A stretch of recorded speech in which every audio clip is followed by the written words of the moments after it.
조선 땅 어디에나 억울한 사람은 있었습니다. 그리고 그 억울함이 가장 깊은 곳에 아무도 들어주지 않는 목소리가 있었습니다. 오늘은 그 목소리를 들어준 단 한 사람의 이야기입니다. 충청도 어느 고을에 막쇠라는 이름의 공노비가 살고 있었습니다.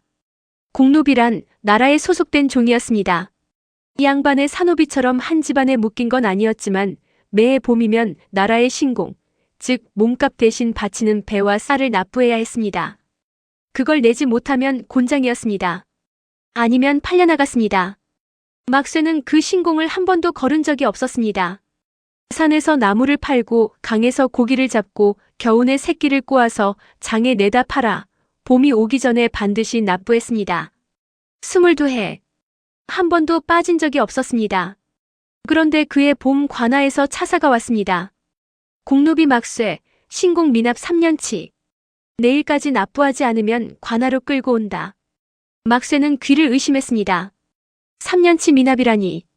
분명히 냈습니다. 직접 관아에 가서 서리 손에 쥐어줬습니다. 영수문서도 받았습니다. 집 안 항아리 밑에 곱게 접어 넣어두었습니다. 하지만 서리는 코웃음을 쳤습니다. 문서? 그딴 게 효력이 있을 것 같으냐? 내 도장도 없고 관인도 없는 종이 쪽지 하나 가지고. 막쇠의 문서에는 관인이 찍혀 있지 않았습니다. 서리가 처음부터 그렇게 써준 것이었습니다. 나중에 빠져나갈 구멍을 미리 만들어둔 것이었습니다. 막쇠에게 3년치 신공을 다시 내라는 건 죽으라는 말이었습니다. 아내는 병이 깊었고 어린 딸은 아직 6살이었습니다. 가진 것을 다 팔아도 3년치를 당장 마련할 방법은 없었습니다. 이웃들도 알고 있었습니다. 같은 고을 공노비들 중에 막쇠만이 아니었습니다. 복년이도 그랬고 쇠돌이도 그랬습니다. 해마다 신공을 냈는데 어느 날 갑자기 미납이라는 통보가 날아왔습니다. 소문이 돌았습니다. 관아설이 최가놈이 중간에서 다 먹었다. 장부에 받은 걸 안 받은 걸로 바꿔치기 해놨다더라. 그놈 새로 기와집 올렸잖냐. 어디서 그 돈이 나왔겠어. 하지만 아무도 관아에 들어가 따질 수 없었습니다. 공노비의 말이 서리의 말보다 먼저 들릴 리 없었으니까요. 막쇠는 사흘밤을 뜬 눈으로 세웠습니다. 그리고 넷째 날 새벽 집신 한 켤레를 고쳐 신고 한양으로 향했습니다. 신문고를 치러 가겠다고 했습니다. 하지만 아내가 소매를 잡았습니다.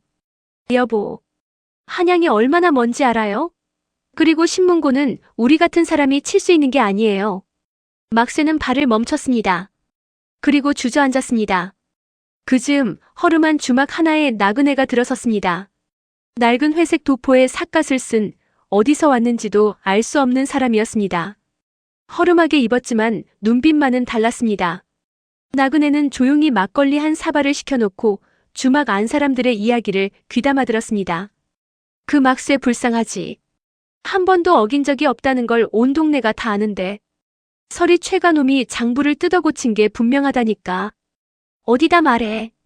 관아가 한통속인데. 나그네는 막걸리를 내려놓았습니다. 그는 그날 밤 막쇠의 집 앞을 찾아갔습니다. 막쇠는 처음엔 문을 열지 않으려 했습니다.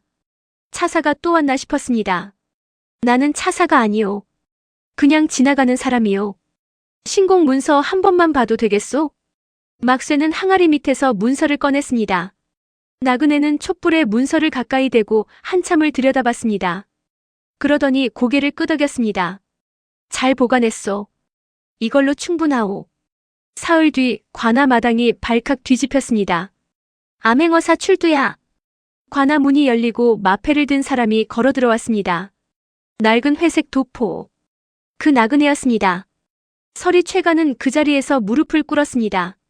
어사는 장부를 펼쳤습니다. 원본 장부와 막쇠의 문서를 나란히 놓았습니다. 납부 날짜가 같은데 한쪽엔 수납 완료, 한쪽엔 미납. 이 차이를 어찌 설명할 것이냐. 서리는 아무 말도 하지 못했습니다. 그날 최가는 파직되고 포박되었습니다. 막쇠를 비롯한 공노비 12명의 신공 미납 기록은 모두 정정되었습니다. 마을 사람들이 관아 마당으로 몰려들었습니다. 막쇠도 뛰어갔습니다. 그 나그네에게 절이라도 하고 싶었습니다. 하지만 어사는 이미 없었습니다. 말발굽 소리만 멀리 들렸습니다. 그리고 먼지가 가라앉았습니다. 막쇠는 한참 그 길을 바라봤습니다. 이름도 몰랐습니다. 얼굴도 제대로 못 봤습니다. 그날 저녁 막쇠는 딸아이를 무릎에 앉히고 말했습니다. 세상에 들어주는 사람이 한 명만 있어도 된다. 딱 한 명만. 억울함은 소리가 없어도 흔적이 있다. 박문수, 별견어사 재임중 기록에서 구독과 좋아요 부탁합니다.